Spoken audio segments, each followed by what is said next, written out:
Hey guys, and welcome to a GameSmarts review. Today we're looking at Stellaris. So what the hell is Stellaris? Stellaris is a real-time space strategy game in the 4X genre. You explore planets and systems to find stuff, you expand your borders to claim that stuff, you exploit stuff in your territory, and you exterminate others to take their stuff. The stuff being food, minerals, energy, and tech, basically. So it's all good. And it kind of ticks all the boxes that you'd want out of a 4X space strategy game, but just due to the setting and the scope of, any time after 2200 and space, there's always more that could or needs to be added to really flesh it out. So getting into the nitty-gritty, the AI is pretty bad. It doesn't really develop planets or fight all that well, and at higher difficulties, they just cheat with bonus resources. It's kind of like playing chess with a child, but now they just get bonus pieces. And, when you have two queens, you can fuck up a bit and still be fine. The diplomacy system is rather bare bones and ignores quite a lot of the nuance and crises that should be in it, and it kind of just boils down to one of us should be vassals, we won't attack each other, we will defend each other, and we should attack as a group. Everything else is kind of just swept under the rug. The trade system in Stellaris is kinda weak, with resources just warping across the galaxy with a couple clicks, no travel time, you can't buy tech, you can't buy ships, you can't buy planets, and you can't buy systems. And with the new Enclave system that they added, you can do a 2-to-1 trade for minerals or energy ad infinitum, with the trader Enclave getting potentially millions of minerals and energy over the course of a game, especially in multiplayer. But they won't actually do anything with those resources, they'll just sit on them and stay the same over the course of the entire game, because that's dynamic, right? Anyway, the war system is lackluster, with them pretty much just ripping the system from EU4 and slapping it into Stellaris. You can't make separate peace. It works on this war score system that makes no sense half the time, ship battles count for very little, you have to set demands beforehand, and you can't really take anything that's outside of those preset demands. What you can take varies from person to person because there's tech that allows you to take more, because that makes some sense, I guess. And you can take things that you've never actually been to, or potentially ever seen. Like you can siege down a planet and say, I want that planet over there, but is that cool? And they'll be like, yep, that's totally cool. So overall, there's always more that they can add in terms of developing planets, maybe more building types, making tile blockers less of a thing that you just have to kind of get rid of, and maybe offering like adjacent bonuses. I don't know, make it more interesting than it kind of late game just boiling down to make a world just produce one thing because, percent bonuses are percent bonuses and they stack up like that. There can always be more tech to research instead of it late game just ending up being, a 5% buff to my energy weapon damage. That's exciting, I guess. Ship customization, instead of just having a couple of presets and a couple of ship types, maybe add a bit more new weapon types, being able to put different weapons on ships, like you can't put torpedoes on battleships, because reasons. And more exploration events, which, to be fair, exploration is really pretty strong in this game.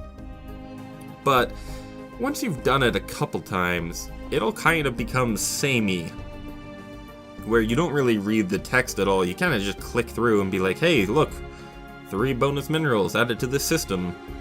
That's cool, I guess. Click. And you're done with it. Also, the performance late game hurts. The game can't handle its own shit past 2350 getting into 2400. But aside from that, the scope of the game and the fact that it's Paradox means that it'll never really be finished, so to speak. Think of it as a permanent early access or permanent beta, almost. Now, that doesn't mean that you won't sink hundreds and hundreds of hours into it like I have, but there will always be things that you wish were added or better fleshed out. Now, the modding community and Paradox's support for them helps a lot with this, with lots of great mods to add bonus content, some of which can be a bit unbalanced or just cosmetic, but hey, free content, you can't really complain. This leads us to a bit of a discussion about the Paradox business model, with them offering a base game at sub $60, $40 US currently on Steam, with frequent sales, and having a $10 $10 to $20 DLC come out every few months, along with some frequent updates as well. So currently, the game, with all the necessary DLCs that I think that you'd actually, need to have, is around $70. And with this model, the game will continue to be developed many years past launch, and you will continue to get some free content over time, but most of the good stuff will cost you money, so the total package will cost more and more over time, especially if you don't wait for sales. Hell, if you just look at EU4, which came out about 3, almost 4 years ago, the entire package costs you about $195 to get the base game and all the DLCs not on sale, which, damn, that's a lot of money. If you kind of treat it like an MMO subscription, though, it does rationalize out if you're sinking that much time and hours into it, but if you're not, it's a bit hard to justify the complete investment, but if it goes on sale for 50 to 60% off, well, then it's a little bit easier to do. Overall, Stellaris is not perfect, and it never really will be, because, it's space, and you can do pretty much anything you fucking want. But it has come a long way since launch, and there are tons of content for you to sink hundreds and hundreds of hours into. Give it a look if you like 4X games such as Sins of a Solar Empire or Endless Space, those kind of stuff. More strategy games if you like Civ or something like that, or Paradox's other titles. If you're on the fence a bit about whether you should get this game or not, wait until it inevitably goes on sale during the summer or winter Steam sales, and then give it another look when the prices drop down considerably and pick it up then.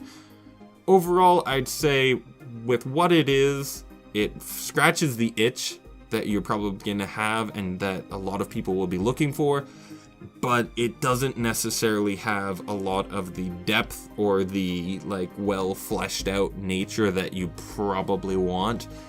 Overall, I'd say 8.5 out of 10. Let's say 8.5 out of 10. That seems like a pretty good score. Thank you guys for watching. If you like more content like this, feel free to like, subscribe, comment down below with anything. Tips on how to make it better, what you like, what you didn't like. I don't really care. I read it all. I'll respond to it. I'm good like that. I don't even know how I want to sign off this video. I don't know. Stellaris is good. Give it a look.